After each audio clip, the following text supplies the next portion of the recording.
이제 저는 새 소리를 듣고 이 새가 어떤 새다 이걸 이제 알 수 있거든요. 그래서 숲 중심에는 전형적으로 스핏, 숲 가장자리에서는 스스핏 이렇게 해서 좀 변형되고 높여지고. 예, 반갑습니다. 예, 저는 산림청 국립산림과학원 도시숲연구과에 근무하는 박찬열입니다. 예, 이제 우리나라 국토의 한 63%가 숲인데요.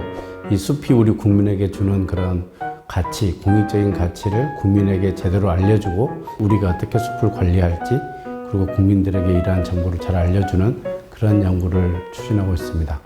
예, 우리 이제 산림청에서 도시숲에 대한 정의가 아주 한 그루 나무에서부터 좀 도시 외곽에 보면 우리가 관악산, 북한산 이런 것처럼 좀 큰 숲도 있고요. 덩치가 큰 숲이 있고 근린공원, 어린이공원처럼 아주 작지만 한 1m 곱하기 3m 정도 크기의 작은 공간도 우리가 도시숲 이렇게 보고 있습니다. 예, 우선 센트럴파크 정도의 이제 그런 숲이 주는 효과 중에 우리가 이제 측정을 해봤더니 우울증을 감소해주는 부분이 있습니다. 그래서 어떤 우리나라 지금 광역시 중에 숲의 비율이 높은 지역과 우울 증상에 노출되는 위험을 분석해서 논문 결과를 만들었는데요. 국제저널에 실린 결과는 숲이 많을수록 경험이 많을수록 우울 증상에 걸릴 확률이 이제 낮아진다는 겁니다. 그런데 이제 모든 지역이 다 숲으로 만들 수는 없는 부분이 있고 그 나무가 너무 둘러싸여져 있으면 또 답답합니다. 그래서 어떻게 보면은 통풍이 잘 되는 부분에서 열기를 밖으로 빼낼 수 있도록 가로수가 줄지어 있는다랄지 좀 높은 산에 있는 차가운 바람을 도시로 끌어들이고 뜨거운 바람을 밖으로 빼내는 그런 이제 대류 현상까지 같이 나타나야 되는 부분이 있긴 있습니다. 학교에서 바람길이라고 배웠고. 예, 맞습니다. 예.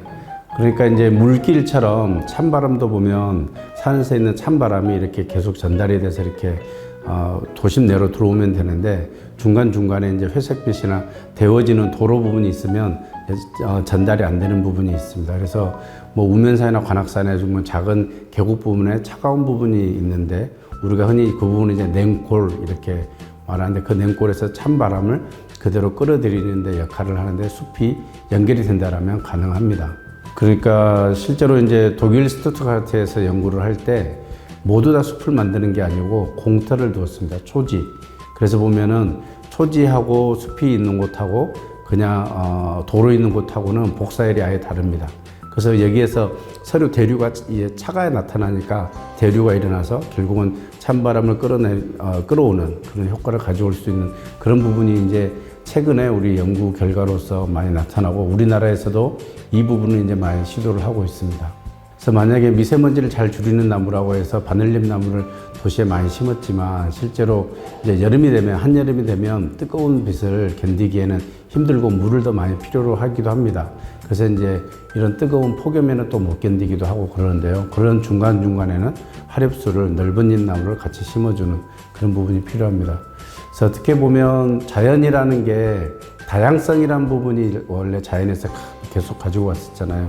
그렇지만 다만 이제 미세먼지를 잘 흡수하는 나무는 어떤 수종인지 또 폭염에 잘 견디는 나무는 어떤 나무인지 대기오염에 잘 견디는 나무는 또 어떤 나무인지 그런 부분에서는 이제 일장일단이 있지만 근본적으로는 다양성을 유지하는 게 도시에서는 이제 가장 중요하다고 생각합니다.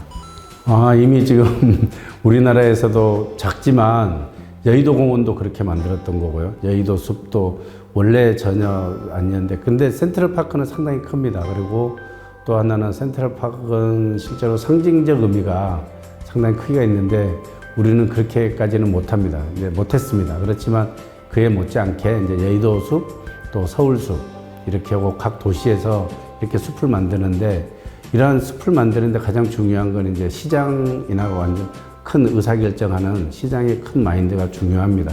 근데 저희 과학자 역할은 숲을 그 정도 만들었을 때 과학적으로 논리적으로 가치가 얼마가 됩니다. 기온을 얼마나 누그러뜨리고 미세먼지를 얼마나 흡수를 하고 또 우리 사람들에게 우울 증상을 얼마나 저감시켜주고 라는 그런 효과를 밝히고 이를 또한 경제적인 가치로 우리가 보았을 때는 얼마 정도의 값어치가 있다는 부분을 알려줘야지 실제로 됩니다. 예, 이제 실제로는 저는 이제 그 산림 자원학을 했고 그 중에 야생동물 중에 새를 했습니다. 그래서 어떻게 한 길이 될까 그렇게 생각하실 텐데 나무를 어떤 곳에 많이 심었다고 했을 때 정말 자연처럼 가깝고 자연을 닮았다고 한다면 자연의 구성원인 새들이 오고 찾아옵니다.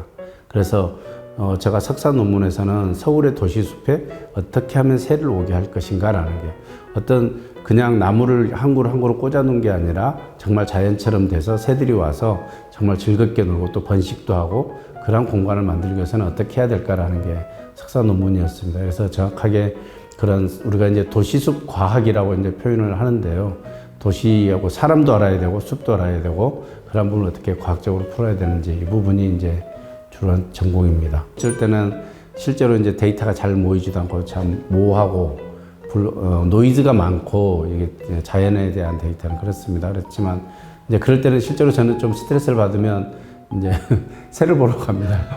새 소리를 듣고 새와 대화하면서 이렇게 그런 부분에서 이제 스트레스를 좀 해소하고 있고요. 이제 그 부분이 좀 특이하다고 생각할지 모르지만 이제 제가 최근 논문은 이제 어번 에코시스템스라는 이제 국제 저널에 낸 논문이 홍릉숲에서 제가 있는 홍릉숲에서 숲 가장자리에서 번식하는 새랑 숲 중심에서 번식하는 새가 소리가 서로 다릅니다. 그래서 이제 저는 새 소리를 듣고 이 새가 어떤 새다 이걸 이제 알 수 있거든요. 그렇게 해서 보면 숲 가장자리는 숲 중심에는 전형적으로 스핏 이렇게 이음절로 이렇게 소리 내는 게 박새의 전형적인 소리인데 숲 가장자리에서는 스스핏 이렇게 해서 좀 변형되고 높여지고 이런 부분을 이제 우리가 분석을 해서 논문을 냈습니다. 도시라는 부분에서. 그래서 시끄러우니까 새들이 숲 내에서는 그냥 소리를 내는데 숲 바깥에서 번식하는 이제 힘없이 밀린 새들은 서로 번식을 하기 위해서는 소리를 내야 됩니다. 그럼 소통을 해야 되니까 도시 소음에 적응하다 보니 이렇게 변형된 소리를 냈다라고 해서 이제 그 논문이 국제 저널에 이제 실렸는데요. 이제 이런 걸 보더라도 이제 제가 보기에는 도시 공간에서 좀 더 내가 새나 이런 부분에 관심을 많이 가지면 이런 부분도 가능하다라고 생각을 했습니다. 지금 이제 코로나 시대가 이렇게 되다 보니까 숲을 이용하는 사람들이 보면 그 전에는 보면 제가 대학 다닐 때는 보면 아저씨들이 너무 많고 그런 부분이었는데 요즘은 젊은 사람들이 상당히 많습니다.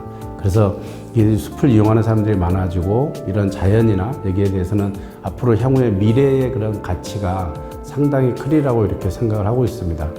그러한 방향에서 보면은 또 하나는 유전공학을 간다랄지 또 아니면 환경으로 간다랄지 여러 가지 케이스가 많이 있는데요. 그런 부분에서 이 산림이라는 단어랄지 식물 아니면 원예 또 조경 이런 키워드가 있다라면 이런 부분에서는 좀 꿈이 있다라고 제가 말씀을 드리고 싶습니다. 그래서 만약에 지금 중고등학생들이 이쪽 부분으로 온다라면 한 5년 이후가 된다라면 상당한 부분이 이제 큰 부분으로 풀 수 있고 특히 지금 이제 메타버스 쪽이나 이런 상당히 그런 코로나 시대에 IT 기술과 많이 접목이 되는데요. IT 기술에 있어서 이 자연은 오히려 자연과 연결해서 버추얼 랜드스케이프에서 실제로 새소리나 자연을 그대로 식당 내에다가 넣는 그런 기술이랄지 아주 접목을 할 수 있는 부분이 많이 있다고 이렇게 보입니다. 저희도 그래서 그 한국지능정보사회연구원이라고 있는데요. 그쪽에 하고 지금 연구를 많이 하고 있는 게 자연의 소리나 자연의 영상을 그대로 옮길 수 있는 지금 그런 인프라가 상당히 좋아졌습니다.